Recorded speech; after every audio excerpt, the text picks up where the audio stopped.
안녕하세요. 조용호 선생입니다. 자, 오늘은 컬러리스트 산업기사와 컬러리스트 기사 필기 대비 19번째 시간입니다. 우리가 색채 관리 파트 4번째 시간이죠. 자, 우리 전 시간에 측색에 대해서 공부를 했었습니다. 그죠? 색을 측정하는 것이죠. 왜 그렇다? 정확하게 색을 측정하는 것은 정보 전달에 있어서 매우 중요하기 때문에 그렇습니다. 그래서 우리가 측색하는 방법에는 육안으로 측색하는 방법이 있고 또 뭐로 측색을 합니까? 기계로 측색하는 방법이 있다고 배웠었습니다. 그래서 전 시간에 우리 분광식 측색기, 또 분광광도계라고 하죠. 그래서 분광광도계, 그 다음에 필터식 측색기 두 가지가 있다 했었습니다. 분광식은 연구용으로 컴퓨터랑 연결해서 많이 사용하고 필터식은 휴대용으로 가지고 다니면서 측정할 수 있는 그런 휴대용이다라고 배웠었습니다. 자, 이 측색이라는 것이 그 육안으로 우리가 이제 측색을 할 수도 있지 않습니까? 그죠?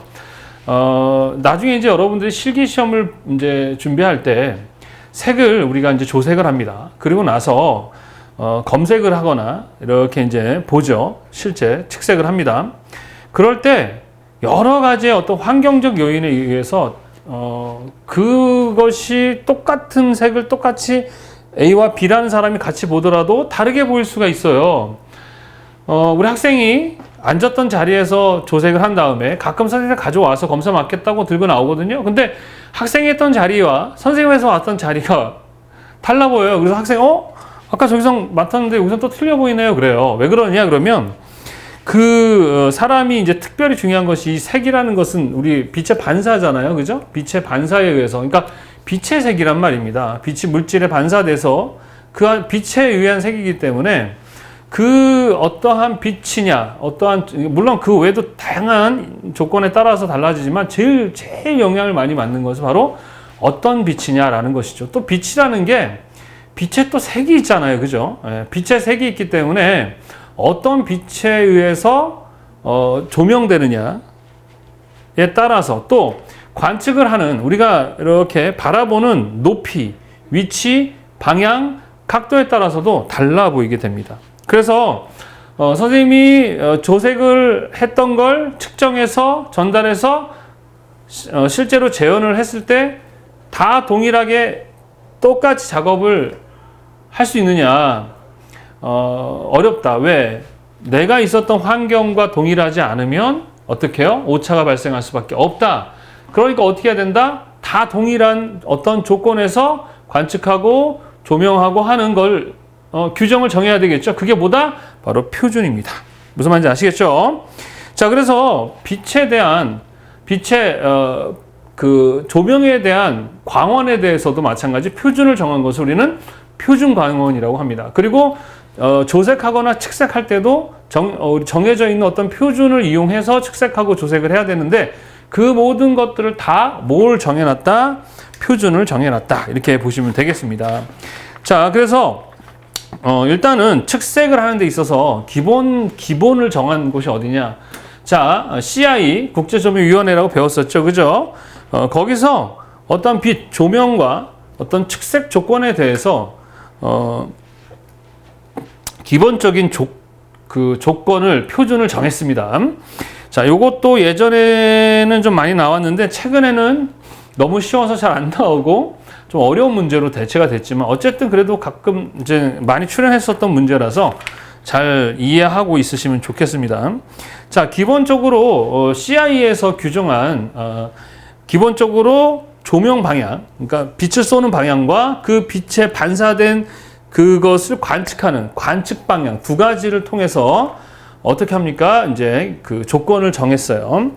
자, 일단 이거 보시면 첫 번째가 45, 0이라고 되어 있죠. 앞에 45는요.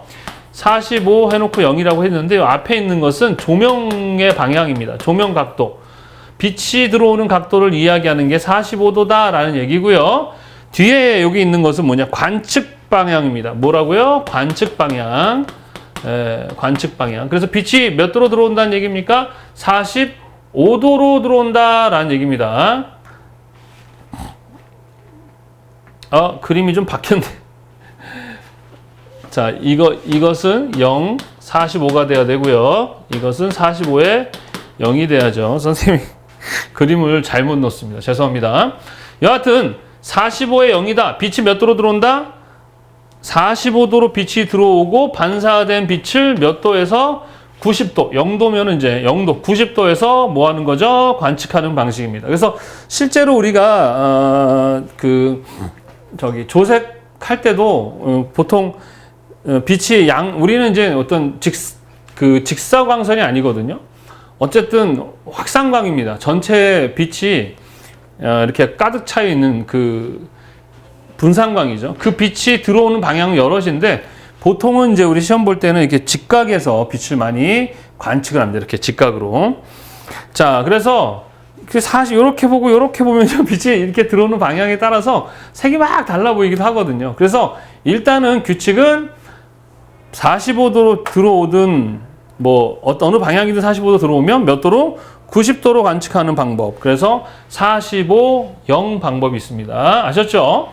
자, 그 다음에 0하고 45는 뭐겠습니까? 0도로서 조명하고 90도로 빛이 들어오고 몇 도로 본다? 빛의 반사된 빛을 몇 도? 45도의 각도로 관측한다. 이렇게 45도로 본다는 얘기인데 많이 쓰진 않아요. 우리가 실제 시험 볼 때 실제 하는 각도는 보통 빛이 45도로든 들어오든 간에 우리는 몇 도로? 직각으로 관측하는 그러한 것들을 많이 사용한다라는 것이죠. 자, 그 다음에 이거는 이제 보통 어떤 그 빛이 직접 어떤 방향을 갖는 직접광인데, 자, D 그 다음에 D하고 0 이렇게 표시가 되고 0과 D로 표시가 됩니다. 자, 일단 이거는 분산광입니다. 분산. 우리 영어로 D 그러면 디퓨즈 해가지고 분산하다, 뭐 산만하다 그런 뜻이죠. 그래가지고 D라는 얘기는 분산되어 있는 빛이에요. 우리 아까처럼 어떤 직접 조명되는 직접광이 아니고 어떻게 된다?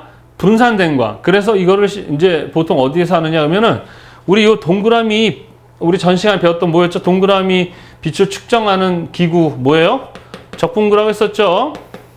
이 적분구 안에서 밀폐된 공간 안에서 조사할 수밖에 없겠죠. 왜냐하면 분산광이라는 것 자체, 우리 선생님도 강의실 안에 아까 얘기했듯이 전체가 분산광이거든요. 그러나 여기는 넓이도 크고 이 안에 있는 빛을 정확하게 뭐 측정하거나 할 수가 없습니다. 그래서 적분구라는 동그란 원 안에서 빛을 입사하고 거기서 어떤 반사돼서 또는 뭐 들어오는 그 빛을 잡아내는, 그쵸, 관측하는 이런 것들 장치가 요 안에 있는 게 바로 뭡니까? 바로 적분구라고 합니다. 자, 여기서 먼저 마찬가지로 D라는 것은 뭐예요? D라는 것은 뭡니까? 앞에 있는 건 뭐라고요? 조명이죠. 조명. 그리고 얘는 뭡니까? 관측 방향이죠. 그래서 빛이 분산광이에요. 분산광. 빛이 전체에 분산이 됩니다. 분산이 되는데 그 빛을 몇 도에서? 90도에서 관측하는 방법. D, 0 이 방식이 있고, 그 다음에 0D는 뭐겠습니까? 빛을 직각에서 분산광을 주고 어떻게 해요? 그 옆에 90도 각도에서 마찬가지로 뭐예요? 관측하는 방법. 수직으로 이렇게 관측하는 방법. 이거를 0D라고 합니다. 그래서 요거를 물어보는 시험 문제가 예전에는 되게 많이 나왔었어요. 그런데 최근에는 이 문제가 나오긴 나오는데 이거보다는 좀 더 어려운 요 문제가 출제가 되고 있습니다.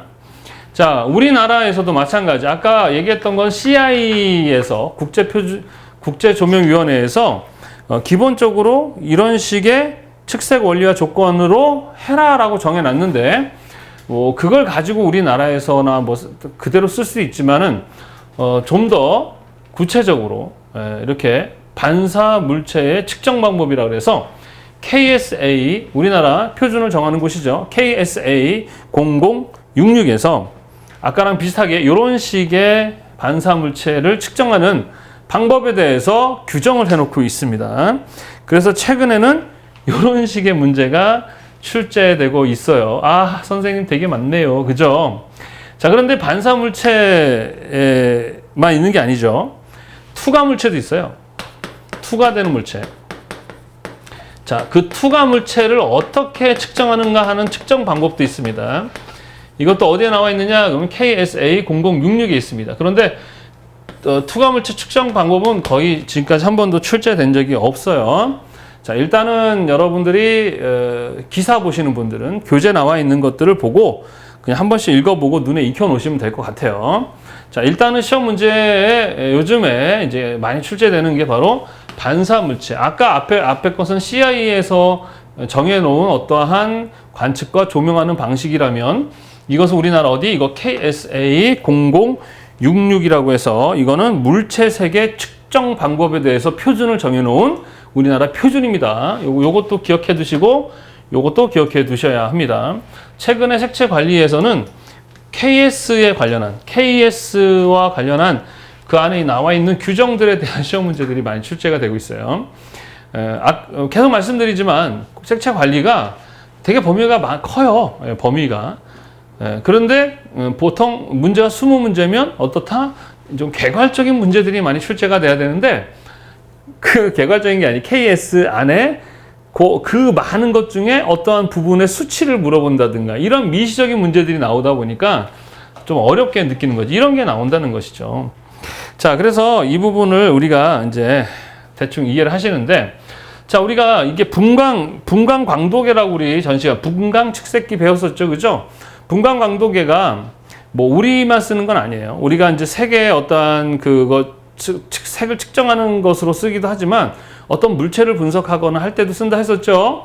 그래서 형태는 다양한데 보통 두 가지로 할 수 있다 했었죠.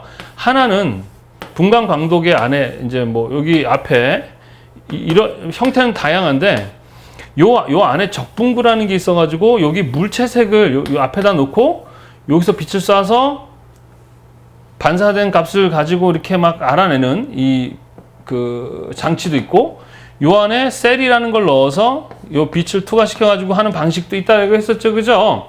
그래서 여러분들이 회사마다 제품들을 구입하게 되면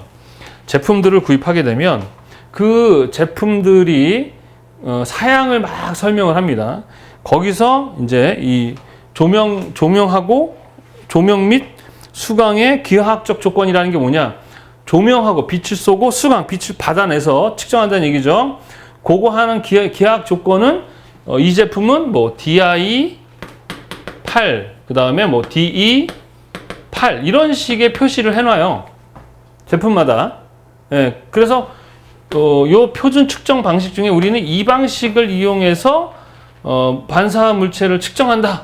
예, 해가지고 이런 식으로 뭘 해줍니까? 표시를 해줍니다. 분광 강도계의 제품마다 그 사양이 나오잖아요, 그죠? 거기에 우리 제품은 이거와 이거로 측정하는 방식이다라는 식으로 표시를 해줍니다. 그래서 여러분들이 보고 이렇구나라고 알 수 있거든요. 자, 그래서 이것도 뭐 여러분들 그냥 대충 이해를 하시는데, 자, 특히 이제 이런 반사 물체 같은 경우는 적분구라 그랬었습니다. 우리 앞에서 얘기했듯이 동그란 원의 형태 안에서 빛을 쏘고 그 빛을 수광하는 각도에 따라 다르죠. 예. 그런 방식의 적분구 안에서 얘네들이 이런 방식으로 측정되고 있다라는 어떤 그 규칙을 정해놓은 거예요. 자, 그래서 DI8이다. 그냥 DI8도라는 게 뭐냐면 확산 8도 배열이라고 되어 있죠. 그죠? D라는 영어는 뭐냐? diffuse. 아까 뭐예요? 확산한 뜻이고, I는 뭡니까? 포함하다, include, 포함하다라는 거. 그러니까 확산광. 그러니까 빛이라는 게 직접 가는 직접광도 있고, 분산하는 확산광도 있고, 그죠? 반사되는 반사광도 있고, 투과되는 투과광도 있고, 뭐 여러 가지가 있습니다. 근데 그 중에서 확산되는, 그러니까 적분구 안에서 빛이 여기서 확산광이 측정이 가능한 거예요. 그래서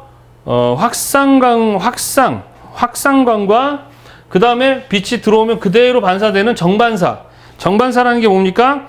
입사광과 반사각이 같은 것을 우리는 정반사라고 합니다. 남반사는 지 멋대로 반사되는 것이고요. 그게 확산광이죠. 여하튼 그래서 일단 정반사는 일단 무조건 있겠죠, 그죠? 정반사에 확산광도 포함해서 8도 배열이라는 것은 뭐냐면은 시야각이에요. 8도에서 5도 이내 정도 되는 그러한 각을 이용해서 측정하는 방식이다라는 것이죠. 자, 그래서 제일 중요한 거는 얘는 확산광에서도 측정이 가능하고 정반사에서도 측정이 가능하다라는 방식입니다. 그래서 얘네들은요, 측정하는 방식을 시료 개구면의 크기, 개구면은 이제 측정하는 구멍을 얘기하는 거예요. 조사하는 각도의 균일성, 관찰각의 편차, 검출기의 수광면에 대한 강문도 균일성 등이 측정에 영향을 미칠 수 있다. 이런 부분도 시험에 나올 수 있으니까 한번 읽어 두시고요. 이것도 마찬가지 규칙이니까 어떻게 할 수밖에 없니? 그냥 애우셔야 되겠죠. 애워야 되고 뜻을 이해하면 되겠습니다. 자, 그 다음에 DE하고 8도라고 되어 있는데 이건 마찬가지. D는 확산광이죠. E는 뭐냐 그러면 exclude 뭐예요? 제외하다라는 뜻입니다. 얘와 반대로 얘는 방은 이때 뭐예요? 정반사를 제외하는 것입니다. 자, 얘는 정반사, 확산광 다 되고 얘는 뭐예요? 확산광은 이때 뭐예요? 정반사는 제외합니다. 아셨습니까? 예.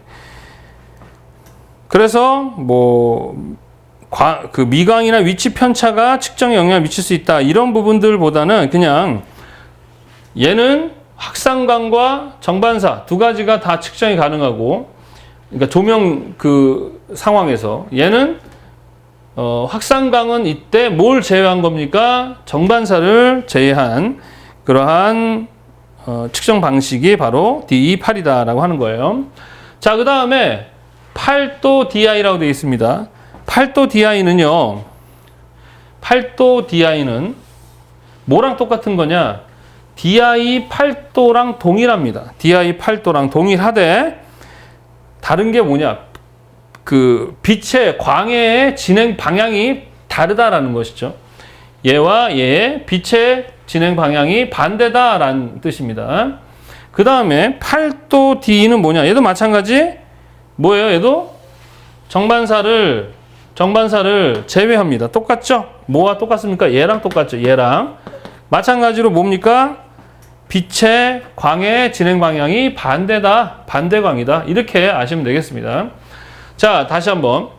제일 중요한 거는 사실 얘네 4개가 제일 중요해요. 시험에 거의 요 4개 안에서 출제가 많이 됩니다. 거의 여기서 다 출제가 되고 있고요. 그래서 여기만 일단 잘 이해하고 넘어가셔도 괜찮습니다.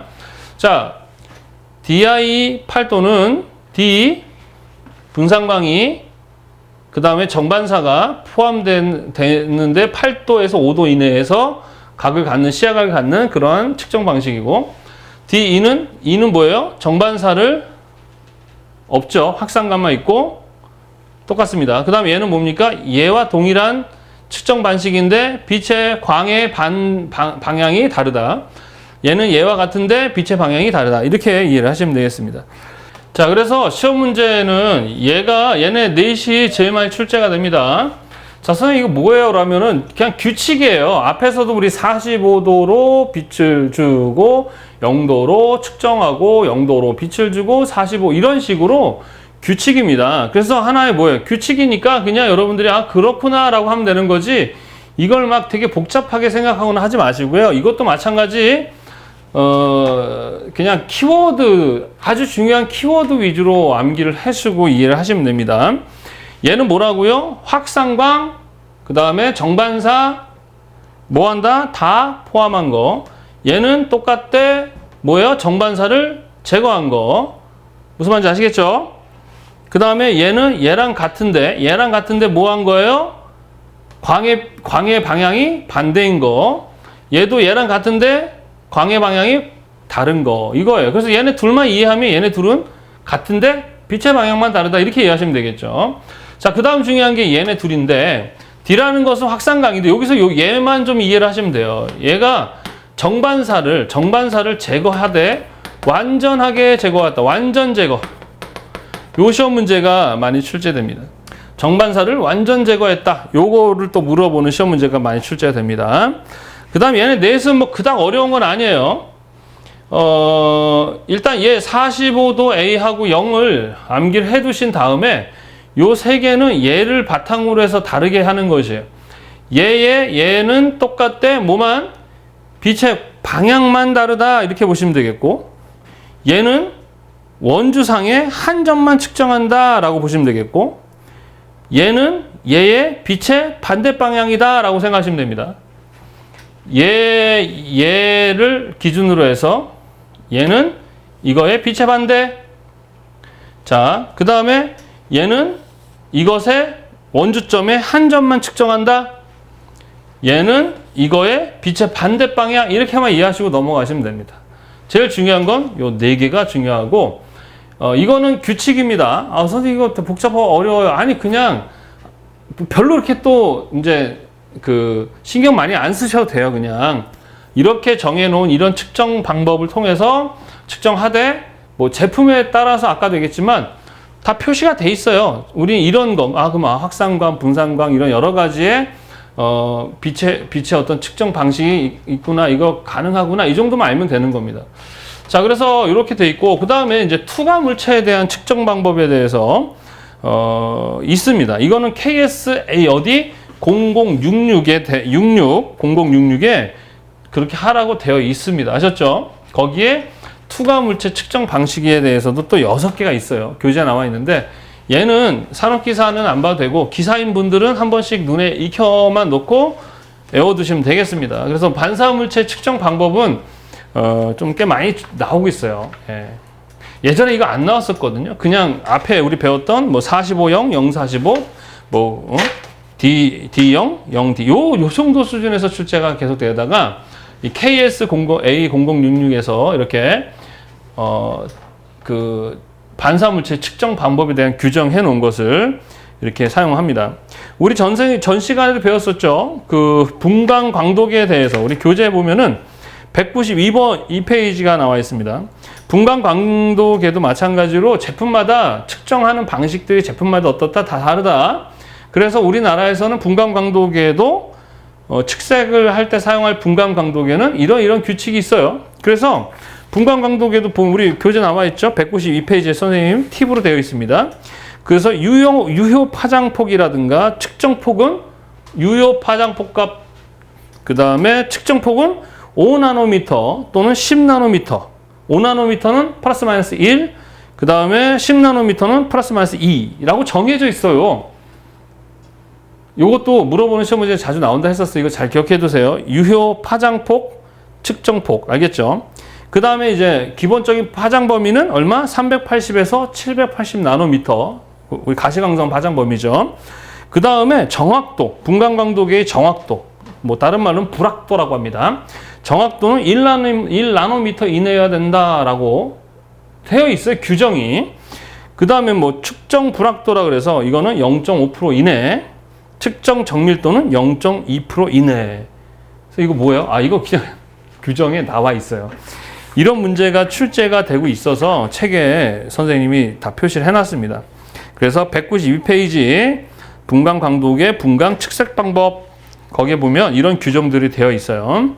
그래서 분광 광도계는 분광 반사율을 이용해서 이제 측정하는 방식도 있지만 분광 투과율을 측정도 가능합니다. 그래서 다양한 조명과 다양한 조건, 다양한 물질 등을 뭐 할 수 있다, 측정할 수 있다라고 했었죠. 반면에 우리 측색기 중에 휴대용인 필터식은 뭐냐?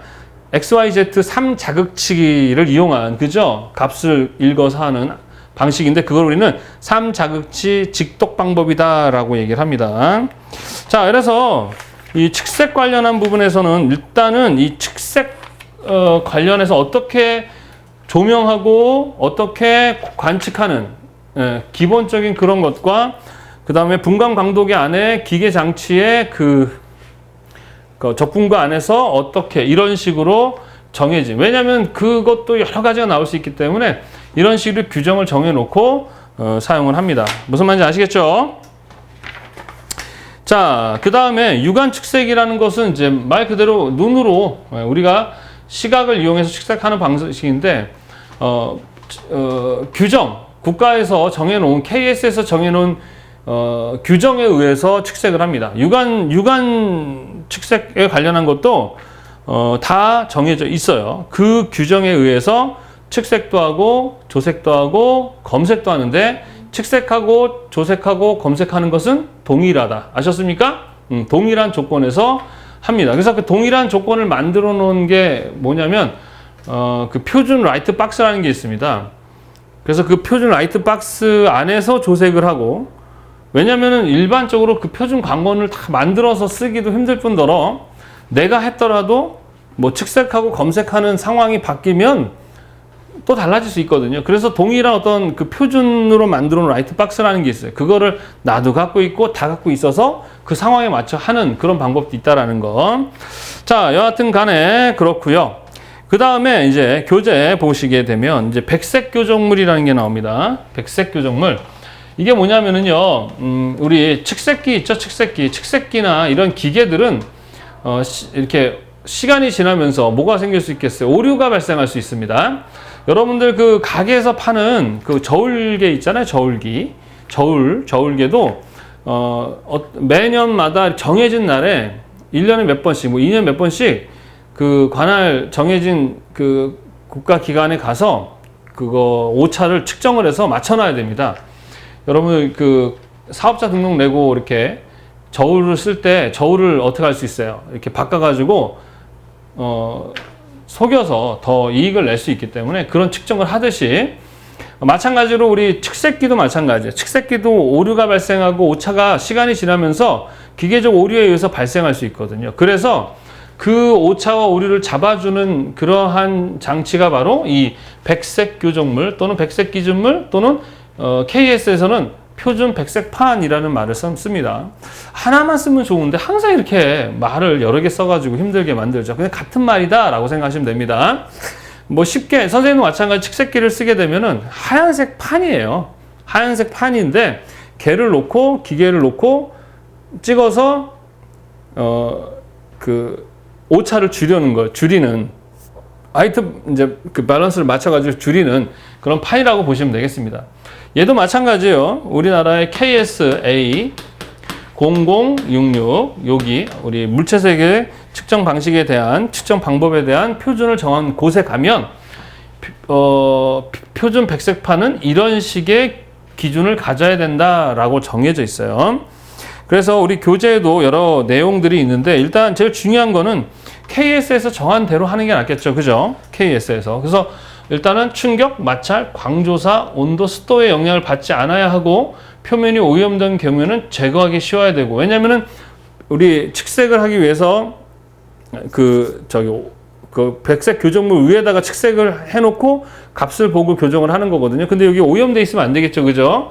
그래서 제거하기 쉽고 세척, 재연마 등의 방법으로 오염물들을 제거하고 원래 값을 재현할 수 있는 것으로 해야 한다. 이런 그 표준 백색판을 사용한다라는 것에 대해 뭘 정해놨습니까? 기준이 있어요. 이대로 하시면 됩니다. 그리고 뭐 균등 확산 반사면에 가까운 확산 반사 특성이 있고 전면에 걸쳐 일정해야 된다. 분광 반사율이 거의 0.9 이상으로 파장은 380에서 780 나노미터로 걸쳐 거의 일정해야 된다. 이런 것들이 시험 문제에 나온단 말이죠. 분광 반사율이 얼마여야 된다? 분광 반사율이 거의 표준 백색판은 얼마여야 된다라고 나와. 그러면서 뭐 요거를 뭐 1.0 이상으로 해놓고서 그렇게 문제가 나온단 말이에요. 그러니까 색채 관리가 어려운 거죠. 왜? 이런 미시적인 문제들을 낸단 말입니다. 과거에는 이런 문제가 안 나왔었는데 이제 변별력을 두기 위해서 이렇게 나오기 때문에 이런 수치도 잘 여러분들이 이해하고 넘어가셔야 돼요. 자, 표준 백색판은 절대 분광 확산 반사를 측정할 수, 이 분광 반사 확산 반사율이니 이런 거는 하나하나 설명하려면 되게 복잡합니다. 그냥 그런가 보다 하고 넘어가세요. 자, 국가교정기관을 통하여, 어디를? 국가교정기관입니다. 아무데나 가서 하면 되겠죠. 통하여 국제 표준으로서의 소급성이 유지되는 교정값을 갖고 있어야 하고, 이러한 표준 소급성은 정해진 일정한 간격으로 교정을 시행해야 한다. 그래서 정해진 이 국가기관이 만들어 놓은 표준을 이용해라, 그런 뜻입니다. 그런 내용들입니다. 여하튼 간에 이렇게 뭐 필터식이니 분광식 그 측색기 있죠? 측색기. 걔네들의 오차를 줄여서 교정을 하는 그러한 장치가 바로 백색 교정물, 백색 기준물, 백색 표준 백색판 해가지고 얘네들은 시험 문제에 엄청 많이 출제됩니다. 교정하는 것이에요. 측색기를 교정하는 그런 장치다. 이렇게 보시면 되겠습니다. 왜냐하면 또 장치 자체에서도 오류가 발생해가지고 차이가 있습니다. 이게 측색이라는 게 완벽하지가 않아요. 왜냐하면 선생님이 얘기했잖아요. 처음에 측색했는데 내일 가서 측색하면 측색값이 바뀐다. 왜 그러냐면은 그 시료에 어떤 변색이나 탈색이 이루어질 수 있단 말입니다. 예. 그래서 그것도 문제가 되지만 측색기 자체에도 문제가 있어요. 선생님이 예를 들어서 A사 제품 가지고 측정하는 것과 B사 제품과 측정하면 같을까 틀릴까요? 약간씩 차이가 있어요. 그럼 누가 더 맞느냐? 그러면 둘 다 맞는 거예요. 예. 그 오차가 크면 안 되겠죠. 그렇지만 여하튼 그렇게 차이가 날 수가 있습니다. 그래서 내가 만약에 이 사람과 같이 하려면 측색기도 같은 측색기를 사용해야 돼요. A사 측색기를 썼는데 저 사람이 B사 측색기 가지고, 그러니까 내가 조색한 것을 똑같이 조색해봐 하고 줬을 때 내가 측정한 값을 가지고 이 사람이 해야 되잖아요. 그때 다른 측색기를 가지고 하게 되면 달라진단 말입니다. 그런데 또 똑같은 측색기라도 얼마큼 썼느냐에 따라서 또 어떻게 또 오차가 있단 말입니다. 그래서 그 오차를 최대한 줄여야 되는데 그 오차를 줄이게 해주는 것이 뭐다? 바로 백색 교정물이다. 이렇게 보시면 되겠습니다. 그리고 규칙은 어떻게 뭐 설명할 수가 없어요. 그냥 이렇게 정했기 때문에 외워야 되는 거지. 그래서 여러분들이 이 내용을 보시고 외우셔야 됩니다. 그래서 선생님이 정리해 놓은 것들은 그 많은 것들 중에 가장 많이 출제되는 것들 위주로 정리를 해놨기 때문에 선생님 교재를 보고 여러분들이 하시면 되겠어요. 예. 자, 우리 다음은 교재에 나와 있는 색의 오차입니다. 색의 오차. 뭐 색차라고 얘기도 합니다. 색의 오차, 색차. 자, 색값이라는 것이 항상 동일할 수는 없어요. 우리가 소통의 목적은 너와 나는 똑같아지는 게 아닙니다. 최대한 뭐 하는 거다? 생각을 줄이는 거예요. 오차, 오류를 줄이듯이 마찬가지예요. 여기 관리에서의 어떤 전달을 하고 재현할 때 그것이 완벽히 똑같을 수는 없어요. 그 오차를 줄이는 데 목표가 있어요. 자, 그래서 오차를 줄이는 데 있어서 좋은 게 뭐냐 그러면 색이라는 것도 뭐예요? 척도, 그러니까 수치화 시켜버리는 게 좋다라고 했었죠. 그죠? 수치화를 시키게 되면 좀 더 명확하게 얼마의 차이가 나는지를 보면서 보정하거나 전달하는 데 있어서 매우 유리합니다. 그래서 우리가 측색기를 이용하는 것도 마찬가지. 측색기가 색을 측정해서 우리 값으로 수치로 바꿔준단 말입니다. 그래서 그 수치로 바꿔주는 그 색차 값을 구하는 그 여러 가지의 방법들이 있거든요. 그러니까 색차를 구하는 공식, 그리고 그 색차 값을 표시하는 방식이 여러 가지가 있습니다. 나라마다 뭐 시대마다 막 이렇게 더 개발되고 막 이랬는데 많잖아요. 근데 그걸 다 쓸 수는 없죠. 그죠? 그래서 우리나라에서는 자, KS0063 어디? KSA0063에서 색채 표시 방법에 대해서 여러분들이 나중에 궁금하시면 KS 사이트에 가셔가지고 돈 내고 다운받을 수 있지만 보는 거는 공짜로 볼 수 있거든요. 그래서 KSA0063이라고 딱 치시면 거기에 색채 표시 방법이라고 뜹니다. 그리고서 거기에 쭉 표준이 복잡하게 나와 있어요. 거기에 뭐라고 되어 있냐면 우리는 LAB, LUV, CID 2000, 기타, 애덤스, 니커슨 색차식을 사용한다라고 규정되어 있어요. 그래가지고 시험 문제 다음 중 KSA0064 우리나라의 색채 표시 방법 중에 포함되지 않는 것은 이라고 해서 뭐 예를 들어서 FMC2, 뭐 CMC, 뭐 헌터의 색차식 이런 게 나와요. 같이. 네, 보세요. 벌써 색차를 구하는 방법, 공식이 하나, 둘, 셋, 넷, 다섯, 여섯, 일곱 이것만 있느냐? 또 있어요. 많습니다. 그 필요에 따라서 만들어 쓰기도 하고 뭐 이러는 건데 그 중에 우리나라는 이제 주로 LAB, LUV 요거를 색채 표시 방법으로 정했다. 알겠습니까? 그런데 그래서 각각마다 색차를 구하는 공식이 있어요. 공식들이 있습니다. 얘에 대한 공식, 얘공식, 얘공식, 얘공식 이게 있어요. 그래서 그 공식을 가지고 여러분들이 이제 색차가 일만큼의 오차가 있구나를 보면서 그거 보면서 뭐 할 수 있어요? 보정할 수가 있어요. 예. 그것을 사용하는 방식들이 이렇게 많아요. 근데 우리가 시험 볼 때도 그렇고 우리가 시험 볼 때 그리고 우리가 주로 측색기에서 많이 사용하는 색차 공식은 LAB를 많이 사용합니다. 시험에 가끔 나와요. LAB를 하는 계산식 시험 문제도 가끔 나오고, 나머지들은 그냥 요렇게 여기에 포함되는구나 이렇게 아시면 되겠고요. 그 다음에 이제 그 기타 우리 KSA가 아니라 KS가 아닌 그냥 색차 값 구하는 그 공식으로 많이 쓰는 것들, FMC2라는 요 색차 값을 구하는 이것이 좀 많이 출제가 됩니다. 그냥 여기 나와 있는 내용대로 나와요. 메가담의 편차 타원을 정량화하기 위해서 프릴레, 메가담, 치커링이 만든 색차 공식 FMC2다. 이거에 대해서 또 파고 들어가잖아요. 되게 복잡합니다. 선생님이 욕심이 좀 많아가지고 사실 뭐 애덤스, 니컷은 뭐 CID고 공식 들어가서 보세요. 한번 보시면 도대체 뭔 소린가. 왜냐면 이 수학 공식인데 수학 공식의 표시도 잘 못 읽겠어요. 저는 화학 공식도 마찬가지고. 근데 뭐 그런 거 알면 좋지만 그걸 다 모르겠어요. 저도 잘. 그래서 LAB 정도 많이 쓰고 있기 때문에 LAB나 LUV 공식이 거의 같기 때문에 우리 교재 나와 있습니다. 공식은. 그래서 LAB를 가지고 이제 한번 풀어볼 거고요. FMC는 뭐다? 메가담의 편차 타원을 정량화하기 위해서, 척도화하기 위해서 누가? 프릴레, 메가담, 치커링이 만든 색차 공식이다. 이렇게 보시면 되겠고, CMC가 있습니다. 이건 많이 나오는 건 아니고 그 보기 중에 나오는 애예요. 근데 보기 중에 나온 애들이 한 번씩 나오기 때문에 알아두시면 좋아요. 얘는 염료와 컬러리스트 협회에서 만들어진, 염료화에서 만들어진 색차식입니다. 그러니까 염료에 관련한 것을 컬러리스트 협회에서 측색하기 위해서 만든 색차식이 바로 CMC다. 그 다음에 헌터의 색차식은 헌터가 만든 색차식이다. 균등 색공간 요거 키워드로 알아두시면 되겠습니다. 일단은 여기서 많이 나오는 것은 KSA 0063 우리나라에서 정한 색차 공식은 이렇게 LAB, LUV, CIDE 2000, 애덤스, 니컨스 색차식을 규정했다. 그렇게 규정돼 있어요. 그래서 여러분들은 어떻게 하면 되니까 외워야 되겠죠. 그 다음에 요거 메가담 편차 타원을 정량화하기 위해서 프릴레, 메가담, 치커링 만든 색 요것도 좀 많이 출제됩니다. 자, 이렇게 해서 색 오차를 구하는 이러한 공식들, 방법들이 있는데 우리나라에서 이렇게 정하고 있다. 그러면 이제 가끔 이제 출제가 되는데 이 LAB 색 오차를 구하고 어떻게 보정하는가 이것을 좀 알아보도록 하겠습니다. 이 부분은요, 우리가 이후에 이제 실제로 실기 시험 볼 때도 사용하는 내용이고요. 나중에 실기 시험 볼 때도 선생님이랑 같이 이야기를 하겠지만 일단은 알아두시면 좋겠습니다.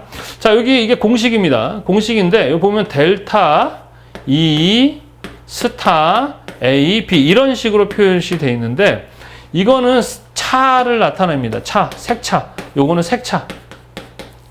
AB의 뭐예요? 색차 이런 뜻입니다. 색차. LAB 공식입니다. 자, 그래서 LAB 같은 경우 LAB는 이렇게 표시합니다. 델타, E, 스타, AB 이렇게 되고요.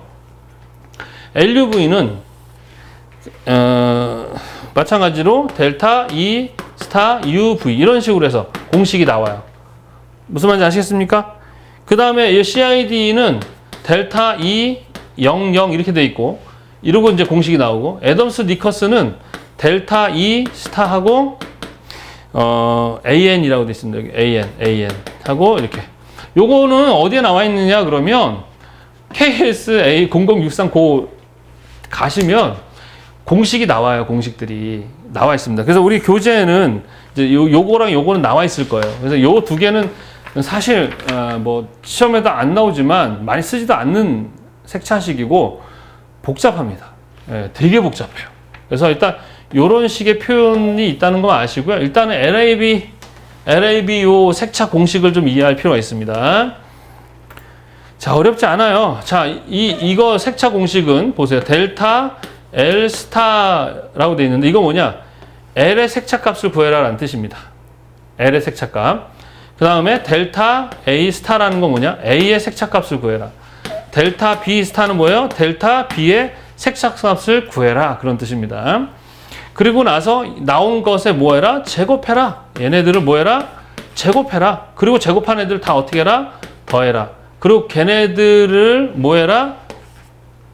2분의 1승을 해라. 이런 뜻이거든요. 요게 뭐예요? 공식이야. 2분의 1승 하라는 얘기는 여기다가 누트를 씌워라 라고 생각하시면 됩니다. 누트를 씌워라. 그래서 L 빼고 A 빼고 B 빼. 그럼 얘네들 차가 나오잖아요. 걔 나온 애들을 뭐 하라는 거지? 각각 제곱을 합니다. 제곱된 애들 다 어떻게 하는 거? 합치라는 얘기예요. 합치고 나서 뭐 하라는 얘기입니까? 누트를 씌워라 그런 뜻입니다. 뭔 말인지 아시겠죠? 그래서 예전에는 그 수치를 구하는 것까지 실기시험에 나왔었는데 지금은 뭐 그 수치까지는 아닙니다. 그리고 필기시험에서도 문제를 풀어보는 문제가 한 번 정도 나왔었고 요거에 대한 개념을 물어보는 문제는 꼭 나옵니다. 일단 한번 풀어보도록 하겠습니다. 이 공식에 따라서. 자, 기준색이죠. 기준색은 내가 만들어야 할 목표색 A라고 하자. 실효색은 내가 만든 B색입니다. 그냥 이 색에 비교해서 얘가 얼마큼 오차가 나는지를 한번 보자는 얘기입니다. 자, 그래서 L은 자 25 기준색에서 30을 빼고 여기에 대해서 뭐합니까? 제곱을 하죠. 그 다음 A는 기준색 마이너스 2에 마이너스 0 해서 이거 뭡니까? 제곱이 되고요. 얘는 뭡니까? 25 빼기 30을 하면 제곱을 하는 거죠. 자, 그 다음 여기다 요 2분의 1승 뭐라고요? 누트를 씌워라 그런 뜻입니다. 자, 그럼 얘는 뭡니까? 마이너스 5의 제곱이 되겠고 얘는 뭡니까? 마이너스 이거 플러스가 되죠? 마이너스 2의 제곱 플러스 이건 뭡니까? 마이너스 5의 제곱 이렇게 되겠죠. 아, 나는 수학 선생도 해야 돼요. 수학 선생도 합니다. 우리 디자이너들은 별거 다 해야 되죠. 그죠? 그래서 얘기했잖아. 우리 디자이너들이 과학과 수학을 되게 뭐 수능 100점까지는 아니더라도 기본적인 수학 공부는 하시는 게 좋아요. 수학을 통해서 수리탐구 영역이라는 어떤 논리적인 어떤 그런 사고력을 키우는데 매우 좋은 공부거든요. 수를 통해서 문제를 해결하는 거니까. 자, 그래서 마이너스 제곱하면 플러스가 되죠. 누트가 되겠지. 5, 25 플러스 2는 4 플러스 5, 25. 그 다음에 얘네들을 뭐예요? 다시 제곱을 하는 거죠. 다 더했더니 얘네들이 얼마입니까? 54가 됩니다. 54. 그 다음 54에 누트를 하게 되면 대략 7.35 얼마 정도 나와요. 자, 7.35 정도 나왔다 그러면은 오차가 큰 건가요? 작은가요? 엄청 큰 겁니다. 이건 완전 육안으로 봐도 이건 완전 틀리게 조색했다라고 알 수가 있어요. 자, 그래서 시험 볼 때는 어느 정도 해야 되냐 그러면 이제 측색기로 측정했을 때 5 이내는 들어가야 실기 점수에서 점수를 받는다고 보시면 되겠습니다. 정확한 건 아닌데 우리가 이제 실제 그 시험 보는 장소라든가 또 연습하는 장소가 표준 광원에서 하지 않잖아요. 그죠? 그냥 조도도 되게 낮은 광속이 되게 낮은 그런 어두운 곳에서 조색할 수도 있어요. 그날 조색하는 장소가 어두운 형광등인데 밖이 또 어둡다든가 비가 온다든가 이러면 아주 낭패예요. 그래서 장소에 따라서도 만약에 그런 수준 차이를 많이 이렇게 합격 당락이 결정된다면 말이 되지 않잖아요. 그래서 생각보다 오차를 그래도 많이 주는 편입니다. 그래서 여러분이 어느 정도 기본만 되는데 5 이내 정도 들어가시면 되겠다. 5 이내. 그러니까 선생님이 이제 보통 저는 3 이내 정도로 요구를 해요. 연습할 때. 3 이내를 요구하고 5 이내면 점수는 나온다. 이렇게 보시면 되겠습니다. 자, 그래서 얘는 빵점이죠. 7.35 정도의 차이가 나니까. 자, 그래서 얘를 보정하는 방법. 또 이제 문제가 나오는데 보정할 때는 자, 명도는 어떻게 보정할 거냐? 그 다음에 A는 어떻게 보정할 거냐? B는 어떻게 보정할 거냐? 이런 이제 문제가 나옵니다. 자, 명도는 봐봐. 25예요. 25인데 30이죠. 0부터 100까지 가거든. 점점 수치가 높아질수록 어떻게 되는 거죠? 밝아지는 겁니다. 그러면 25보다 얘가 5만큼 어때요? 밝은 거네, 그지? 25보다 얘가 5만큼 밝아요. 그러니까 어둡게 해야 되겠죠. 밝으니까 어두워져야 되잖아, 5만큼. 그러니까 여기다가는 뭐야? 블랙을 얼마큼? 5만큼 추가하면 되겠죠? 근데 이 5라는 숫자도 이게 어떤 정량화되어 있질 않아요. 여러분들이 어떤 감각을 통해서 넣어야 되는 거예요. 일단 어떤 그 감으로 이 정도 어둡구나, 이 정도로 밝구나 라는 어떤 감인 것이지 수치화됐다고 해서 우리가 요리하듯이 딱 넣어서 몇 큰술, 몇 그램 이건 아닙니다. 그래서 일단 얘는 블랙을 더 넣어야 되는 거구나 라고 이제 우리가 알게 되는 것이고, 자, A 같은 경우는 우리 그래프를 그리죠. 요 위에는 뭐 에어플레인, 빌딩은 높아져? 빌딩이 높아요. 그래서 높아, 비행기가 날아가죠. 에어플레인은 빨라. 이런 식으로 표기를 합니다. 그림에서 날아가나? 자, 그래서 이쪽은 플러스, 이쪽은 마이너스죠. 그래서 에어플레인 빨라, A 플러스가 되고, 여기는 뭐가 됩니까? A 마이너스가 되고, 여기는 B 플러스가 되고, 여기는 뭐예요? B 마이너스가 되는 겁니다. 아셨죠? 그래서 여기 있는 애를 여기다 작성을 해. 기준색 A는 얼마예요? 마이너스 2입니다. 에어플레인 빨라, 여기가 마이너스, 대충 마이너스 2고, 나는 얼마예요? 0이죠. 그럼 어느 쪽으로 가야 돼요? 1로 가야 되겠죠. 어디로 갑니까? 마이너스 2 방향으로 가야 되겠죠. 그죠? 0에서 기준색 쪽으로. 그러면 뭘 집어넣어야 되는 거예요? 그린이죠. 여기다가는 뭘 집어넣어요? 그린을 얼마큼? 이만큼 플러스죠. 여기에서 마이너스는 의미가 없어요. 절대값입니다. 거리예요. 이 수학이야. 이 절대값도 배워야 되고, 그지? 절대값은 거리를 나타내는 거니까 이렇게 그냥 마이너스 2는 상관없이 그냥 이만큼을 뭐예요? 그린을 넣어야 된다는 얘기. 이것도 어떤 양을 딱 추정한 게 아니라 느낌으로 이해를 해야 된다는 것이죠. 자, 그래서 이렇게 되고. 그럼 빌딩은 높아. 자, B는 25. 요 0에보다 요 25. 나는 여기 30이죠. 그럼 일로 내려가야 되잖아. 얘가 이만큼 내려가야지. 이쪽으로 가야 되겠죠. 뭐예요? 블루. 그래서 블루를 얼만큼? 5만큼 넣어라. 이렇게 보고 여러분이 또 수정을 하시는 거예요. 이런 식으로. 이해하셨습니까? 네. 그래서 요거 보정하는 문제가 이제 실기 시험에도 나오고요. 그 다음에 필기에도 나와요. 잘 이해를 하셔야 됩니다. 다시 한번 보자. 색채값 구하는 공식은 명도 빼고 A 빼고 B 뺀 다음에 각각을 제곱을 한다. 걔네들을 다 더한 다음에 누트 값으로 계산하시면 된다. 알겠죠? 이해됩니까? 네.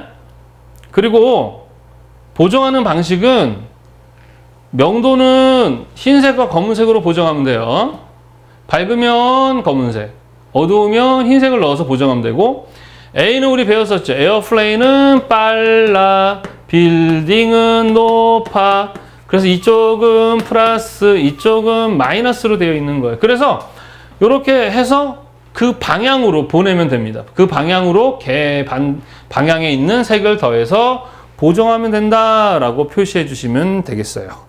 무슨 말인지 아시겠죠? 예, 그래서 교재에 나와 있는 거 보시고 한번 풀어보시기 바랍니다. 수학이라는 게 웃긴 게 선생님 강의를 듣고 있으면 이해가 되는데 내가 직접 풀어보면 잘 안 돼요. 그죠? 예. 아유, 우리는 수학도 공부해야 되고, 그죠? 자, 여기까지 이해되십니까? 어렵나요? 자, 그 다음에 색채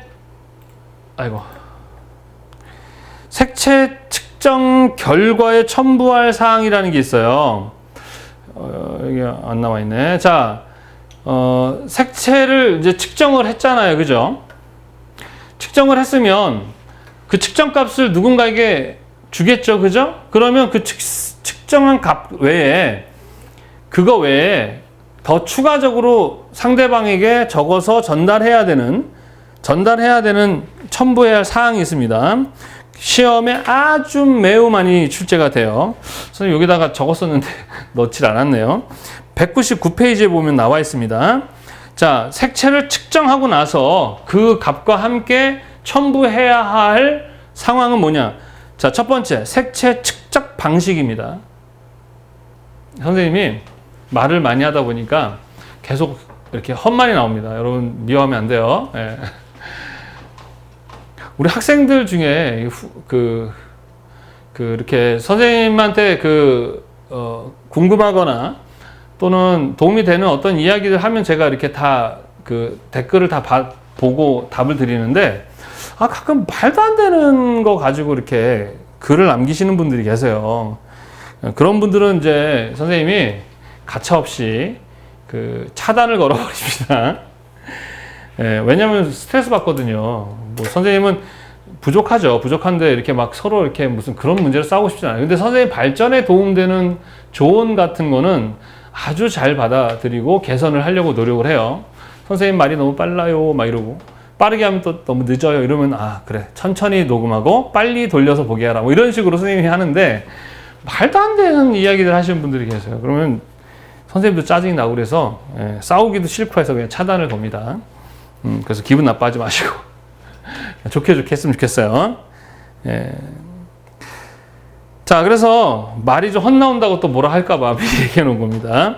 자, 색채 측정 결과와 첨부할 사항. 첫 번째, 색채 측정 방식입니다. 내가 어떤 방식으로 색채를 측정했는지, 광원의 종류, 성능, 조도, 관찰 조건 이런 것들에 대한 것들을 적어주시고, 그 다음에 표준광의 종류 얘기했었죠. 나는 어떤 표준광을 사용했는가, 색온도라든가 조명 방식.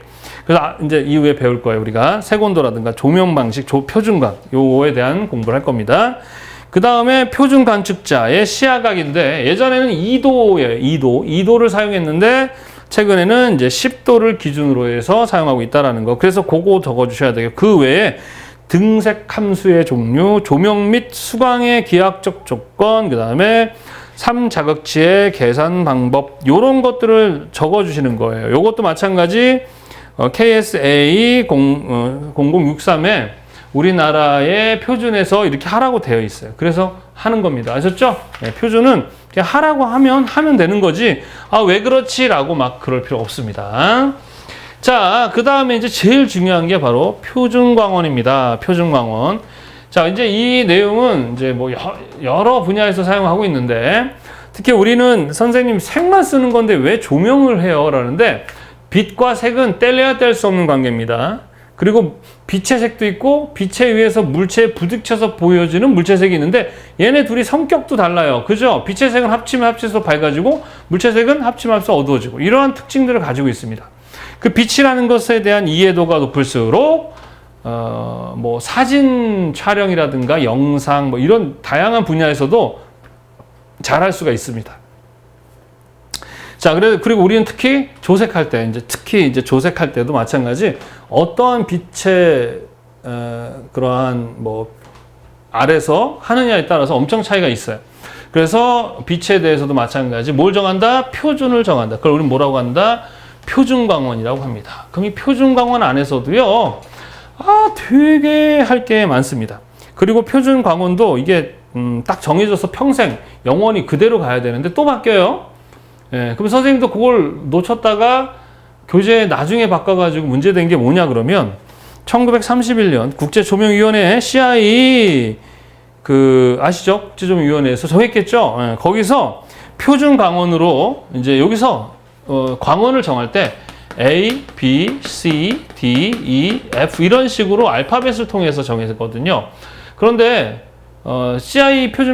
CI에서는 표준 광원을 뭐로 정했냐면 A, C, 그 다음에 D 이런 식으로 정했었어요, 예전에. 그래서 교재 옛날에는 이렇게 정했다라고 선생님이 썼는데, 최근 시험 문제에 CI 국제조명위원회에서 사용하지 않는 표준광원은 하고 나왔는데, 요게 나온단 말이에요. 요게 정답이래요. 요게. 아닌데 A, C, D인데 왜 이게 정답이냐? 선생님 책을 잘못 썼잖아요. 그렇게 되면. 그래가지고 아니다라고 이제 선생님이 그 공단에 이 신청을 했더니 아니라는 거예요. 우리나라에서도 표준으로 사용하고 있는데 왜 아니냐 했더니, 우리나라 표준이 국제 표준의 것을 보고 바꾸지 않았다는 거예요. 그래 봤더니 C광을 CI에서는 2004년 이후에 뺐대요. 이렇게 변합니다. 바뀝니다. 우리나라에서는 여전히 아직 바꾸지 않아서 C광원을 표준광원으로 쓰고 있어요. 근데 CI 국제조명위원회에서는 뭐를 뺐다? C광원을 뺐다. 근데 우리나라에서는 아직 안 바꿨다. 이렇게 답변이 왔어요. 그럼 어떡합니까? 거기서 얘기한 대로 책도 쓰고 시험 문제가 이렇게 나왔으니까 그렇게 가야 되겠죠. 표준이라는 것은 그냥 정해진 룰에 따라서, 규칙에 따라서 하시면 되겠습니다. 우리나라는 KSA가 아니죠. 여기 못했어. KSC 0074에 가시면 측생용 표준광 및 표준광원이라는 곳에 표준으로 정해져 있어요. 무슨 말인지 아시겠죠? 예, 그래서 거기서 정한 대로 하시면 되겠습니다. 자, 우리나라는요, 기본적으로 표준광원은 A광원, D광원 중에서도 D65라고 있습니다. 이렇게 D하고 소문자로 65. D65 광원과 C광원, 요 세 가지를 표준광원으로 정했고요. 그 다음에 보조 표준광이라는 것도 정했는데 네 가지가 있습니다. 뭐가 있느냐? 50, D50, D55, D75, 그 다음에 보조 표준광 B, 요렇게 네 가지를 정해놨어요. 예, 그냥 정한 거예요. 아, 선생님 왜 그래요? 몰라요. 이렇게 정했어요. 예, 정한 겁니다. 자, 그러면 이 표준광을 정할 때는 어떤 것을 기본으로 하느냐 그러면 바로 색온도라는 것을 기본으로 합니다. A광원은 뭐 어디에서부터 어디 광원 이렇게 하거든요. 그래서 A광원은 색온도가 K는 뭐냐 그러면 켈빈이에요. 뭐라고요? 켈빈. 그래서 색온도를 256 켈빈에 있는 거기에 분포된 색온도를 가지고 있는 광원들을 다 모아서 뭐라고 해? 표준광원 A다라고 얘기를 하는 것이고, 그 다음에 D65는 상관색 온도가 6504 켈빈에 있는 거기에 있는 광원들을 다 뭐로? D65에 포함을 시키는 것이죠. 그리고 표준광 C는 색온도가 6774 켈빈에 있는 광원들을 다 C광원에 놓는 거예요. 그래서 거기에 그룹에 있는 광원들을 사용해서 표준광원, 우리가 주로 사용하자라고 정해놓은 것입니다. 그러면 여기서 우리가 알아야 될 게 뭐가 알아야 될까요? 바로 색온도라는 것을 알아야 되는데, 교재에 보면 색온도 앞에 상관색온도라고 되어 있어요. 상관색온도를 그냥 색온도다라고 생각하시면 됩니다. 자, 우리가 이 표준광원을 이해하기 전에 먼저 색온도에 대해서 한번 조금 이해해 보도록 하겠는데요. 색온도도 좀 복잡해요. 그래서 그 복잡한 내용까지 알 필요는 없고요. 색의 온도는 뭐냐 그러면은 빛의 색이다. 뭐라고요? 빛의 색이라기보다는 빛의 색감이다. 빛이 나타내는 어떤 색감이다라고 보시면 되겠습니다. 빛의 색감, 빛의 색감이라는 건데, 우리 예전에 색도도 배웠었죠. 색도도 우리 말구평 모양의 색도도 안에 여기에 이렇게 라인이 가운데 하나 있었죠. 가운데 하나 있었는데 그걸 뭐라고 얘기했었죠? 우리가 색온도라고 했었죠. 예, 요 색온도인데 이 색온도는 뭘 가지고 측정을 하는 거냐면, 우리가 일반적으로 그 하는 온도계 있잖아요. 섭씨 온도, 화씨 이런 온도 있잖아요. 그거와는 좀 차이가 있어요. 이 켈빈이라는 단위를 쓰는 것은 절대 온도인데, 절대 온도는 섭씨 온도라고, 섭씨 온도, 화씨 섭씨 아시죠? 섭씨 온도에 절대 온도인 273도를 더한 것을 뭐 켈빈이라고 한대요. 네, 그거를 또 막 설명하기에는 복잡해요. 근데 그거가 시험에는 안 나오니까 일단 켈빈이 그 단위다 이렇게 보시면 되겠고, 요거 요 색도도 안에 있는 요 위치값과 빛의 어떤 물체의 온도가 비슷한 위치에 있는 값을 체크를 했는데, 그게 뭐 상관색 온도라고 한대요. 그래서 상관색 온도도 그냥 색온도구나, 색온도구나 이렇게 생각하시면 됩니다. 그냥 색온도다, 상관색 온도도 뭐다, 그냥 색온도다 이렇게 생각하시면 되겠습니다. 자, 그래서 색온도는요, 기본적으로 뭐의 온도를 측정한 거냐면 흑체라는 것을 온도를 측정한 건데, 흑체는 실제 존재하는 그러한 그것이 아니라 가상 물체의 온도를 표시하는 어떤 개념이거든요. 흑체라는 것은 완벽하게 어떤 물질의 빛이 다 흡수하는, 100% 흡수만 하는 그러한 완전한 그러한 절대 온도가 0인, 그 빛의 반사율이 없는 그러한 가상의 물체의 온도를 우리 뭐라고 한다? 흑체라고 합니다. 그래서 그 흑체의 온도를 측정한 것이 색온도다, 이렇게 정도만 알면 될 것 같아요. 거기엔 되게 복잡한 비하인드 스토리가 많습니다. 근데 시험 문제 그것까지 물어보는 문제는 안 나오고, 일단 그냥 색온도는 흑체의 온도다 이렇게만 이해를 하시면 되겠습니다. 일반적인 우리가 쓰는 섭씨나 화씨 온도와는 달라요. 단위 그 개념이. 이건 빛의 색이라기보다는 빛의 색감, 이러한 빛의 어떤 색감이에요. 이거는 이제 주로 이 색온도라는 것은 사진 하시는 분들이나 영상하는 사람들에게 되게 좀 중요한 내용입니다. 근데 저희도 마찬가지겠죠. 조색할 때도 마찬가지 색온도라는 게 중요한데, 자, 여하튼 먼저 색온도를 이해하는데, 흑체 온도에 따라서 온도 값이 켈빈으로 표시되는데, 점점 온도가 올라가죠. 이렇게 보면은 2000 켈빈에서부터 10,000 켈빈까지 이렇게 온도가 올라갑니다. 그런데 온도가 올라가면 비교적 우리가 어떻습니까? 빨간색이 난색이기 때문에 온도가 올라가면 빨간색이다라고 생각을 하잖아요. 그죠? 그러나 색온도는 반대입니다. 색온도가 낮으면 빨간색이에요. 그리고 점점 온도가 올라가면 무슨 색으로 바뀌냐? 그러면 흰색으로 바뀝니다. 그리고 점점 온도가 올라가면 무슨 색이 나오느냐? 파란색이 나오게 돼 있어요. 그래서 파란색이 색온도가 어떻다? 가장 높다라는 뜻이 높고요. 그 다음에 빨간색 쪽이 색온도가 가장 낮다. 이렇게 보시면 되겠습니다. 자, 그래서 색온도는 이제 이런 거예요. 사진을 찍게 되면 아침에 사진을 찍잖아요. 아침에 사진을 찍으면, 그러니까 뭐 상황에 따른 다른데 똑같은 위치에서 아침에 찍는 것과 점심에 찍는 것과 저녁에 찍는 거에 따라서 파란색 느낌이 나는 색감이 있고 그 다음에 빨간색 색감이 나고 그래요.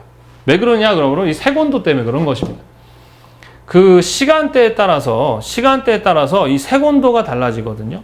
그러니까 색온도는 어떤 그 전체 빛의 색의 온도라고 보시면 되는데, 여하튼 간에 그 시간대에 따라 다릅니다. 그래서 화이트 밸런스라는 게 있어요. 빨간색의 느낌도 안 나고 파란색의 느낌도 안 나는 그러한 어떤 상태의 사진을 찍길 원하는 것이 바로 요게 바로 화이트 밸런스. 뭐 이런 사진 찍을 때, 우리 영상 찍을 때, 선생님들이 영상 찍을 때 화이트 밸런스를 해요. 형광등을 이제 이거는 자연광이 아닌 형광등이죠. 이 형광등에 색온도가 있거든요. 그러면 이 색온도, 이 형광등 색온도에 따라서 분명히 우리 눈에는 얘가 하얗게 보이지만 이 형광등이 가진 색온도 때문에 내가 눈으로 볼 수 없는 걸 카메라는 본단 말입니다. 그래서 가끔 보면은 파랗게 찍힐 때가 있어요. 왜? 색온도가 높으니까 이 자체의 형광등이. 그런데 색온도가 낮으면 또 빨갛게 찍히기도 합니다. 그래서 그걸 이용해서 촬영도 할 수 있고 또 뭐 할 수 있느냐 그러면 그걸 색온도를 조절해서 화이트 밸런스도 맞추고 이렇게 되는 거거든요.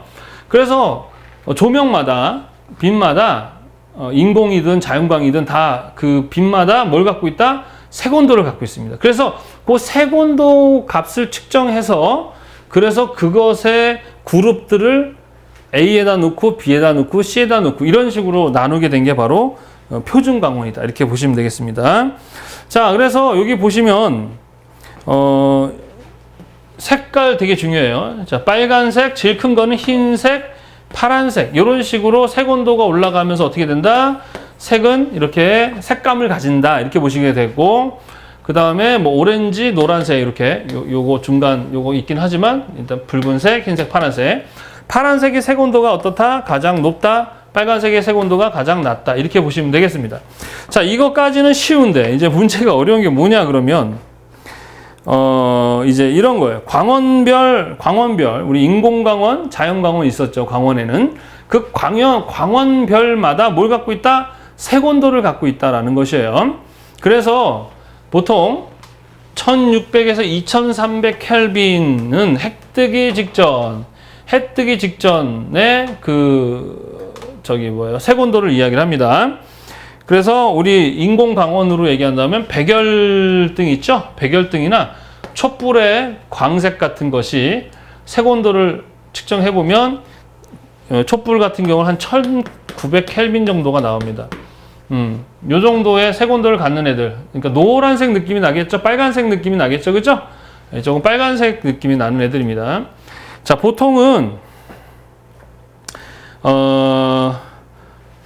그 다음에 2500에서 3000 켈빈은요 텅스텐, 그 다음 온백색, 따뜻한 느낌이 난다는 얘기예요. 형광등이긴 형광등인데 보통 형광등은 파란색 하늘 좀 밝은 파란기가 나요. 그런데 형광등에서도 온백색, 약간 따뜻한 느낌. 그 다음에 고압 나트륨 램프 이런 것들은 다 뭐예요? 약간 난색, 빨간색 계열입니다. 그리고 2700 켈빈이 일출, 태양이 뜨거나 일몰할 때의 색온도입니다. 자, 그 다음에 3500에서 4500K는 백색 형광등이나 할로겐 램프 이런 것들이 이런 안에 들어간다는 거. 그리고 4000에서 4500켈빈은요, 아침과 저녁에 야외에 갔을 때 어떤 태양빛의 색온도를 나타냅니다. 그래서 보통 백색 형광등 있죠? 얘가 한 4200켈빈 정도 안에 들어가는, 둘 다 포함되는데, 하여튼 아침과 저녁 야외의 색온도입니다. 그래서 요때 찍은 이 색온도를 가지는 조명에서 찍을 때 사진을 찍어보면 이쪽은 노랗게 나와요. 전체적으로 노란 느낌의 색감을 가지고, 요 가운데 4000에서 5000 사이는요, 그냥 노랗지도 않고 파랗지도 않게 나오고요. 그 다음 요쪽으로 넘어갈수록 어떻게 해요? 전체적으로 파란 느낌이 나오게 됩니다. 그래서 사진 찍을 때나 영상 할 때도 이런 걸 이용해서 이렇게 조명에 따라서 그 색온도를 조절해가지고 촬영을 하는 그런 방법도 있다는 거죠. 그 다음에 5800K는요, 정오의 태양, 낮에 정오의 태양이고, 냉백색 형광등, 점점 빨간색에서 흰색에서 파란색 형광등으로 가신다고 생각하시면 됩니다. 그 다음에 정오의 태양 자체는 이게 약간 5200켈빈, 하여튼 이 사이 정도라고 생각하시면 되겠고, 그 다음에 6500에서 6800은요, 구름이 얇고 고르게 낀 상태의 흐린 날이 6500에서 6800켈빈. 그 다음에 8000은 약간 구름 낀, 얇게, 이거 구름을 완전 낀 거, 주황색 형광등. 그 다음에 12000켈빈은요, 맑은 파란 하늘, 완전 맑은 파란 하늘일 때 12000켈빈 정도 되고요. 그 다음에 6700 요 사이의 등은요, 주광색 형광등, 얘네들 주광색 형광등. 그 다음에 메탈 할라이드 램프라고 있어요. 메탈 할라이드. 그 다음에 수은 램프. 이런 애들이 이 안에 들어갑니다. 그래서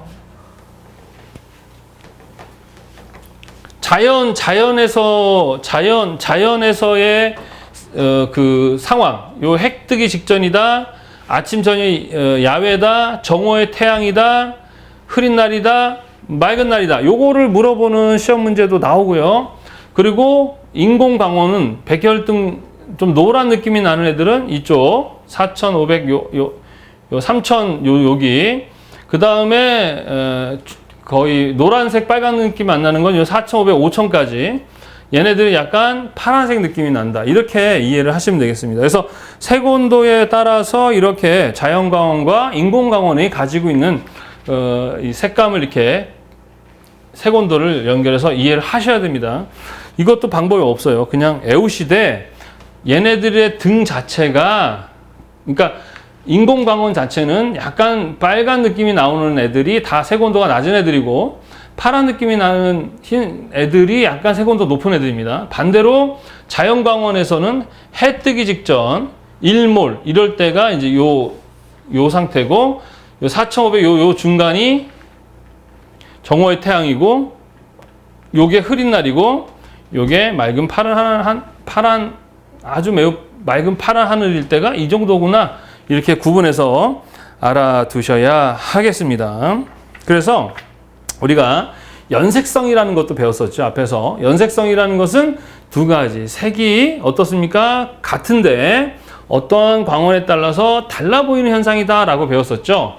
맞습니다. 그것도 맞는데 우리 KSC 0075에 가면 연색성을 평가하는 방법이라 그래가지고 그 연색성 차이를 보는 그런 내용에 대한 표준이 있는데, 일단 연색성이라는 건 실제 뭐냐 그러면 그 태양광 있죠? 자연의 빛 있죠? 자연의 빛. 자연의 빛에서 어떤 물체를 보았을 때 나오는 컬러랑 무슨 말인지 아시겠죠? 자연에서 비쳤을 때 나오는 빛의 컬러랑 그 다음에 인공광원이죠. 예, 인공빛 사물에서 비쳤을 때 나오는 빛의 컬러랑 비교를 하는 거예요. 자연광에 똑같은 물체인데 자연광에서 측정한 빛과 그 물체의 그 색과 인공빛에서 한 물체를 비교해 보면 어떻게 됐어요? 둘 사이에 차가 있겠죠? 예, 그것을 계산하는 걸 우리는 연색 지수라고 얘기합니다. 그래서 8종류의 시험색을 이용해 가지고 비교 분석하는 그러한 것을 연색성 평가 방법이라 그래요. 그래서 그 내용 그 KSC 0075 거기도 마찬가지 규정이에요. 뭐 왜 그래요? 질문할 거 없고 이렇게 하라고. 왜? 하는 방법이 되게 많거든요. 근데 그 방법 중에 야, 요거를 우리가 이제부터 표준할 거니까 이대로 해라고 한 거니까 그리고 기호는 뭐 이렇게 쓸 거야 라고 한 거니까 그거를 그냥 암기하시고 쓰시면 되겠습니다. 사실 이런 걸 다 암기할 필요는 없어요. 사실은 필요할 때마다 찾아서 쓰면 되는 건데 일단은 시험에서는 예전에는 안 나왔던 것들인데 이런 게 나와서 어려운 거예요. 그래서 자주 나오는 것들 위주로 선생님이 교재 정리해 놓은 것만 풀어도 절대로 꽈락은 안 나온다. 아셨습니까? 예. 뭐 색채 관리는 뭐 점수를 많이 받는다기보다는 최소한 꽈락을 면해야 되지 않나 이런 생각으로 공부를 하시면 되겠습니다. 그래서 광원의 연색성 평가 방법 이것도 KSC 007호에 나와 있는 내용이고 그 다음에 광원별 색온도를 물어보는 이것도 나오고요. 그래서 표준광원 A는 어떤 애들을 모아놓은 거예요? B란 그 다음에 D65는 6504 켈빈이라는 애를 갖는 색온도를 가진 조명들을 다 표준 D65로 하자. 표준광 C는 6774 켈빈으로 하는 애들을 C로 하자 해놔서 정리를 쫙 해놨는데 A, D65, C라는 표준 광원을 우리나라에서는 측정할 때 쓰는 표준 광원으로 쓰자라고 정한 거예요. 그래서 내가 얘를 썼으면 얘를 썼다, 얘를 썼으면 얘를 썼다, 얘를 썼으면 얘를 썼다 그 광원의 종류를 설명하시면 되겠습니다. 무슨 말인지 아시겠죠? 그리고 각각마다 요 켈빈 요것도 정해진 값이거든요. 2556, 6504, 6774 요 세 가지도 암기를 해 두셔야 됩니다. 왜냐하면은 보기와 내용에서 틀린 것은 하고 나오거든요. 그래서 이쪽은 약간 노란색이겠죠. 노란색, 빨간색, 노란색. 이쪽 애들은 약간 어떻습니까? 흰색과 파란색이 약간 있는. 그래서 보통 D65는 아까 얘기했던 한낮 평균 태양광선이고요. 6000은 흐린 날 오후 평균 태양광선의 정도의 그런 색온도를 갖는 애들이 바로 여기다라고 보시면 되겠습니다. 그 외에 보조 표준광이라는 게 있어요. 자, 보조 표준광이라는 건 말 그대로 보조라는 얘기예요. 보조. 얘네들을 대신해서 같이 쓸 수 있는 그런 애들을 이런 애들도 있다라는 거죠. 그래서 D50, D55, D75, B 이렇게 네 가지만 있다. 이 색온도를 여기서는 물어보는 건 별로 많이 안 나옵니다. 그러나 기사는 모르니까 한 번씩 알아두시고 일단 보조광원 4개 이렇게 암기해 두시기 바랍니다. 여기서 우리나라는 분명 표준광원을 C를 쓰고 있는데 CI에서는 C를 쓰지 않는다는 거, 국제표준에서 그 CI에서는 정하지 않았다는 거, 이제 사용하지 않는다는 거. 여기 이런 걸 시험 문제를 내요. 아니 국제표준에서 그 C를 없앴다고 그거를 시험 문제를 내면 그걸 우리가 어떻게 합니까? 예. 그래서 그게 2번이나 나왔어요. 2번이나.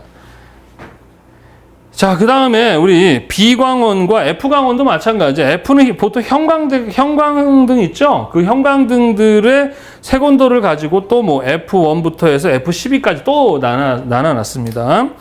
그 다음에 광원 B는요, 4874 켈빈을 가지고 있는 표준광원인데, 이거 같은 경우는 이제 사용하지 않는다고 하니까 안 쓰는 거예요. 예, 그래서 이거 그 정도만 이해하시면 되겠습니다. 상관 색온도 값이 그냥 색온도다 보시면 돼요. 우리 보통 말하는 색온도가 상관 색온도입니다. 자, 그렇게 이해하시면 되겠고. 자, 그 다음에 이제 우리가 이걸 가지고 조명 방식에 대해서 알아보도록 하겠습니다. 자, 이 내용들은 이제 그 조명 공부하시는 분들이 공부하는 거거든요. 이제 그 조명, 이게 실내 인테리어를 할 때 분위기를 만들 때 그냥 컬러만 넣는다고 해서 분위기를 만들 수 있는 게 아니에요. 질감이라든가 그 재료라든가 거기에 가장 중요한 게 어떻게 조명을 하느냐에 따라서 그 분위기는 엄청 달라지거든요. 그래서 사실은 컬러리스트라고 해서 색만 잘 써서는 안 되고요. 어떤 그런 종합적인 어떤 그런 그 조명에 의해서 어떤 색감을 가지는가, 이런 것까지도 이해를 해야 되겠고, 그리고 조명의 종류라든가 이런 것들에 대해서도 사실은 좀 공부할 필요가 있습니다. 그래서 선생님도 조명에 관련한 공부를 좀 더 심도 있게 해볼 생각이에요. 왜냐면은 어떤 조명을 쓰느냐에 따라서 그런 어떤 다양한 색감을 만들 수도 있고, 그리고 그 색을 조절하는 데 있어서 우리가 색을 넣어서도 만들 수 있지만 어떤 조명을 하느냐에 따라서 다양한 느낌과, 어차피 색이라는 것은 사람들에게 감정을 갖게 해주는 거라 했었잖아요. 그죠? 그러니까 단순하게 색만 조색을 잘하고 이거에선 좋은 컬러리스트가 될 수가 없는 것입니다. 그러니까 조명에 대해서 이렇게 많은 부분을 시험 문제에서 얘기를 하는 거예요. 왜 얘기를 하겠습니까? 그만큼 조명이 중요하기 때문에 그렇습니다. 실제 되게 중요하더라고요. 자, 그래서 조명 방식, 그러니까 빛을 어떻게 조명하는가에 대한 방식인데 어렵지 않아요. 시험 문제 나오면 너무 고맙죠. 첫 번째, 직접 조명이에요. 조명을 놓고 직접 빛을 조명하는 것이죠. 뭐 스포트라이트 같은 거 있죠. 그런 것이고, 뭐 거의 90% 100%를 직접 빛을 주는 것이고, 어렵지 않죠. 간접 조명은 빛을 어디에다가 쏘는 게 아니라 벽에다 쏘는 거예요. 그러면 벽에 부닥쳐서 휘도죠, 휘도. 그죠? 빛이, 반사된 빛이 사용하게 되는 거죠. 직접 쏘게 되면 어때요? 되게 눈부시죠.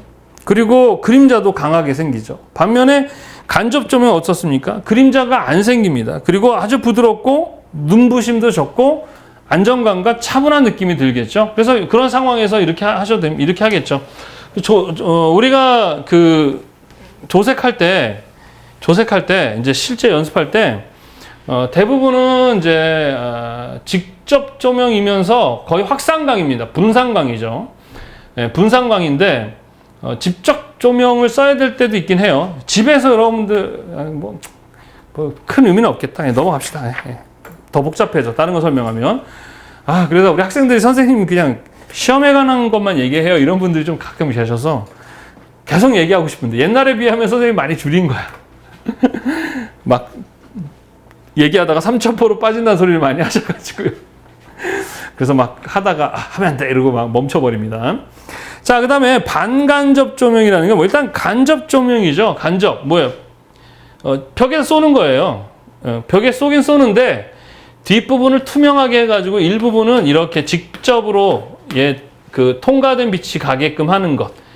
벽에 쏘는 애긴 한데 아랫방향으로 한 뭐 10%에서 40% 정도를 빼는 거. 그게 바로 뭐예요? 반간접. 반직접은 반대로 이쪽에다가 대부분 주되 반대로 뭐 10% 뭐 40%를 요 투명하게 해서 벽을 부닥쳐서 오게 하는 것. 이건 반직접 조명이라고 합니다. 아셨습니까? 간접은 간접인데 벽에 부닥치는 거 외에 투명하게 바깥으로 나오게 한다든가, 그 다음에 반직접 조명이라는 것은 여기에서 나오는 거 외에 투명하게 해서 이렇게 벽으로 갈 수 있게 하고, 또는 그 이제 많이 쓰는데 직접 조명 앞에다가 투명한 애를 막아도 돼요. 막아서 하는 그런 것도 반직접 조명이라 할 수 있습니다. 자, 전반 확산 조명이라는 것은 전체가 다 빛이 균일하게 퍼지는 그런 분산되는 방식이에요. 그래서 덮개를 덮어서 빛이 사방으로 확산하게 해주는 방식을 전반 확산 조명이라고 합니다. 그래서 조명 같은 것을 이제 특히 많이 쓰는 게 이제 뭐 사진, 영상, 무대, 그다음 우리도 조명이 있어야 또 조색을 하겠죠. 그래서 이러한 다양한 조사 방식을 통해서 분위기를 만들고 또 조절이 가능합니다. 그래서 정답은 없어요. 그래서 조명도 우리나라에서 전문적으로 하시는 그런 학과도 몇 개 없더라고요. 그리고 그래도 참 우리나라가 되게 이쪽도 많이 발달돼 있는데 좀 더 많이 이렇게 조명 관련해서 배울 수 있는 그런 데가 더 많으면 좋겠어요. 자, 그래서 오늘 우리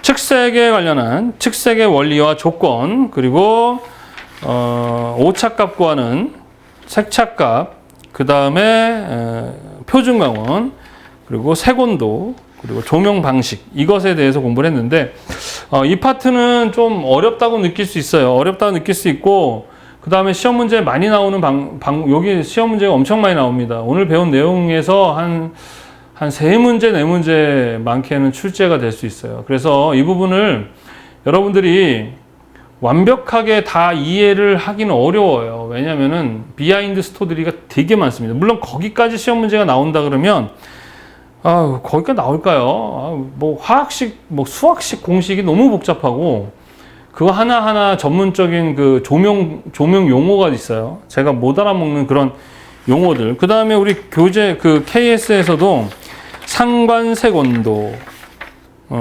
상관색 온도. 그러니까 이것도 그냥 색온도라고 이해하시면 되겠고, 물론 상관색 온도라는 것은 색온도와 가장 비슷한, 그러니까 이게 흑체 온도와 그 색도도 안에 있는 온도 비슷한 애들이 있거든요. 그럼 걔네들을 연결해가지고 얘를 색온도로 하겠다 하는 게 상관색온도인데, 그거를 설명하기에는 복잡해요. 그러니까 상관색온도는 색온도구나. 그리고 상관색온도를 물어보는 시험 문제는 안 나오니까. 그 다음에 또 뭐 보조표준광, 또 상용광원이란 말도 있어요. 우리 또 그 표준에 보면 상용광원, 표준광원, 보조표준광, 상용광원. 그 상용광원은 이제 뭐 D65 또는 보조표준광 D60, 66, 76을 근사적으로 실현하는 광원이다. 그것과 최대한 근사하게 표현되는 광원이다. 그래서 D66, D60, D55, D75가 있다. 이런 표준이 있어요. 지들은 다 뭐다? 하나의 약속이고 표준이기 때문에 그냥 여러분이 어떻게 해요? 보고 수치 같은 거라든가 이런 거 보고 이거는 뭐 표기 방법이구나 하고 어떻게 해야 됩니까? 그냥 외우는 수밖에 없습니다. 자, 이렇게 해가지고요. 오늘 19번째 시간 했는데 색채 관리 어때요? 재미없죠, 그죠? 근데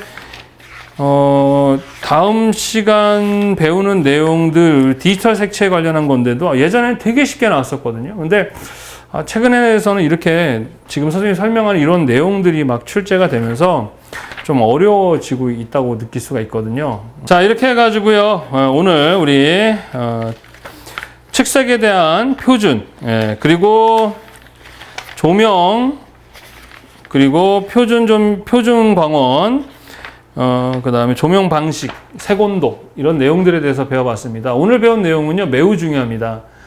시험 문제에 엄청 많이 출제되는 부분이고, 뭐, 한 최소 3문제 이상 출제되는 파트입니다. 그래서 파트가 끝나고 나면 어떻게 해라?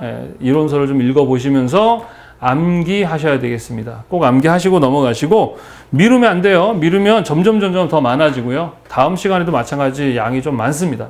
색채 관리가 예전에 이렇게 어렵지 않았었습니다. 이런 식의 어떤 미시적인 부분들을 다루지 않았는데 변별력을 두기 위해서 문제가 좀 어려워지고 있기 때문에 적어도 선생님 교재에 나와 있는 내용과 선생님이 하라고 하는 부분 그리고 기출문제만 풀어보시면 꽈락은 나오지 않습니다. 그리고 CBT 방식으로 바뀌면서 문제 은행식으로 출제가 되고 있기 때문에 여러분들 충분히 함께할 수 있으니까 좀 어렵지만 할 수 있어요. 너무 쫄 필요 없습니다.